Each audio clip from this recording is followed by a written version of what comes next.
The Essays of Warren Buffett. Lessons for Corporate America, 3rd edition. Warren Buffett and Lawrence A. Cunningham. In October 2008, a USA Today article noted a staggering fact. There were 47 books in print with Buffett's name in the title. There are many more today. Even so, The Essays of Warren Buffett is the only book with Buffett's name listed as the author as well. It's also Buffett's favorite one. Described by Buffett himself as a coherent rearrangement of ideas from his annual report letters, The Essays of Warren Buffett is a carefully edited and organized selection of the wizard's letters to the shareholders of Berkshire. So, get ready to get inside the mind and money managing practices of the most successful investor in history, and remind yourself why following investing trends is never as smart as value investing. Warren Buffett and Berkshire Hathaway. Buffett was already a millionaire when he bought Berkshire Hathaway, a textile manufacturing company, in 1964. Back then, its book value per share was $19.46. Today, more than a half a century later, it is around $100,000, and its intrinsic value even higher. Compounded annually, the growth rate in book value per Berkshire share under Buffett's management is about 20%. Berkshire's most important business is insurance. It owns Geico Corporation, one of the largest auto insurers in the United States, and General Re Corporation, one of the largest reinsurers in the world. Aside from insurance, Berkshire also owns and operates a few large energy companies and, since 2010, the Burlington Northern Santa Fe Corporation, one of the largest railroads in North America. But these are not the only great companies Berkshire possesses. Lawrence Cunningham, the editor of Buffett's Essays, remarks in the book's introduction that 8 of its subsidiaries would be included in the Fortune 500 if they were standalone companies. Berkshire is now a holding company engaged in 80 distinct business lines, Cunningham writes further, listing just a few of them: food, clothing, building materials, tools, equipment, newspapers, books, transportation services, and financial products. Berkshire also owns large equity interests in major corporations, such as American Express, 17.6%, Wells Fargo, 10%, Coca-Cola, about 10%, and Apple, 5.2%. No wonder Buffett himself said once that when you are looking at Berkshire, you are looking across corporate America. But how did he do it? How did he manage to get so good at the stocks game and become one of the world's wealthiest people? And how did he turn a failing textile company into one of the 10 largest public companies in the world? Owner-related business principles. Berkshire's Owner Manual. There's probably no better place to look for preliminary answers to these questions than Berkshire's Owner Manual. First, outlined by Buffett in 1979, but then heavily revised through the 1980s, the Owner's Manual manually distributed to Berkshire shareholders ever since 1988. Its 15 principles are the following. 1. Partnership, not corporate. Although our form is corporate, writes Buffett, our attitude is partnership. In other words, Buffett and Charlie Munger, the vice chairman of Berkshire Hathaway, see themselves as managing partners and think of their shareholders as owner partners. 2. Eating your own cooking. Virtually all of Buffett's net worth, and about 9/10 of Munger's, is in Berkshire stock.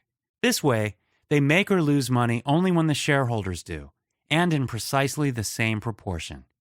3. Per share progress. Berkshire doesn't measure its success in terms of size or share price, but in terms of per share progress. The company's long-term goal is to maximize Berkshire's average annual rate of gain in intrinsic business value on a per share basis. 4. Direct ownership.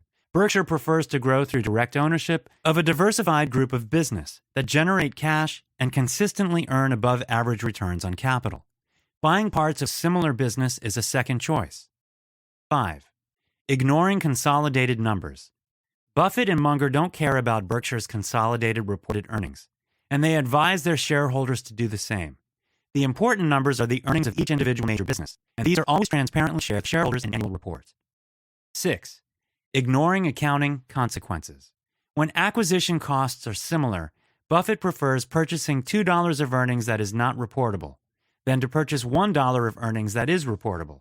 Put simply, Berkshire's goal is to maximize its intrinsic value, even if certain investments don't show up under standard accounting practices.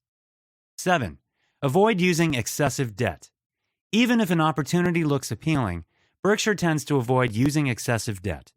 This conservatism has penalized the company's results in the past, but Buffett would always prefer comfort to chance and risk, writing, "To finish first, you must first finish." 8. Putting shareholders first. Buffett and Berkshire's managers will only do with their shareholders' money what they would do with theirs, meaning they will never diversify by purchasing entire businesses at controlled prices from some managerial wish list while ignoring long-term economic consequences to their shareholders. 9. 5-year tests. Even the noblest intentions should be checked periodically against results. Buffett's 5-year tests comprise only 2 questions. Did book value growth exceed the S&P 500's performance? Did Berkshire's stock consistently sell at a premium to book value, meaning every $1 of retained earnings was always worth more than $1? 10. Issuing stocks. Berkshire is always very careful when it comes to issuing stock. In Buffett's experience, whether for acquisitions, public offerings, stock options, or else, issuing stock is often dilutive. 11. Good business. Regardless of price, Berkshire has no interest in selling any good businesses it owns, even if this would result in a big gain. 12. Radical business transparency. The fundamental guideline followed by Buffett and his team is to be always honest with their shareholders, telling them the business facts they would want to know if positions were inverted. To this end, they also try to give their shareholders as much information as is reasonably possible. 13. Investing secrets. As candid as Buffett is in terms of management and business, he is notoriously silent when it comes to his investing strategies. Good investment ideas are rare, valuable, and subject to competitive appropriation, just as good product or business acquisition ideas are, he writes. So, there's no point in sharing them with anyone. 14. Intrinsic business value. The goal of Berkshire is to keep the company's stocks reasonably priced, so they never become under or overvalued. By aiming for the company's stock price to move proportionately to its intrinsic value over time, Berkshire makes sure to attract the proper kind of long-term investors. 15. Outpacing the yardstick. Berkshire regularly compares the gain in the company's per-share book value to the performance of the S&P 500, aiming to outpace it. Otherwise, why do our investors need us? Buffett asks. He notes, however, this doesn't happen every year. Moreover, because of the company's conservative strategy, he expects Berkshire to outperform the S&P in lackluster years for the stock market and underperform when the market has a strong year. So, when the market plummets, he points out in a somewhat tongue-in-cheek manner, neither panic nor mourn. It's good news for Berkshire.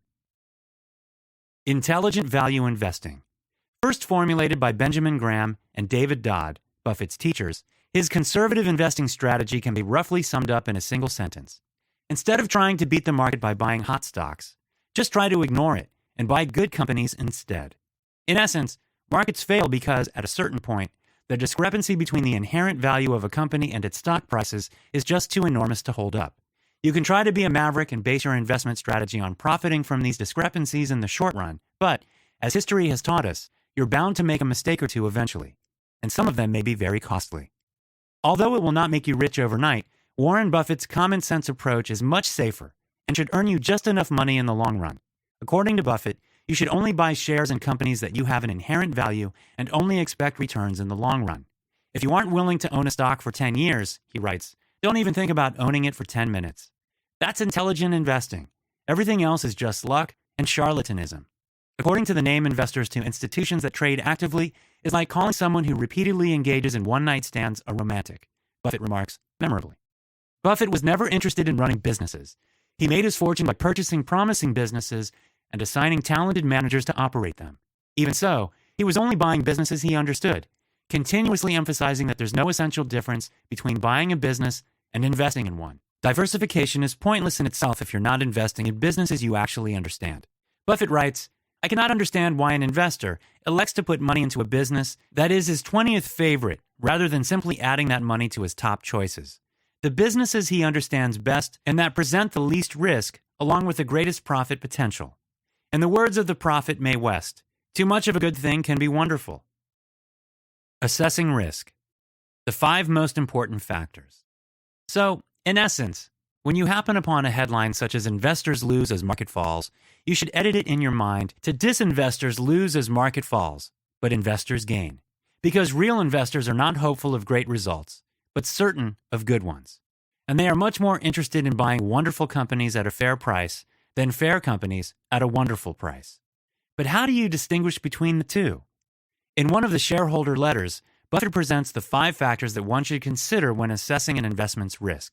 As formulated by him, these are: 1. The certainty with which the long-term economic characteristics of the business can be evaluated. 2. The certainty with which management can be evaluated, both as to its ability to realize the full potential of the business and to wisely employ its cash flows. 3. The certainty with which management can be counted on to channel the reward from the business to the shareholders rather than to itself. 4. The purchase price of the business. 5. The levels of taxation and inflation that will be experienced and that will determine the degree by which an investor's purchasing power return is reduced from his gross return.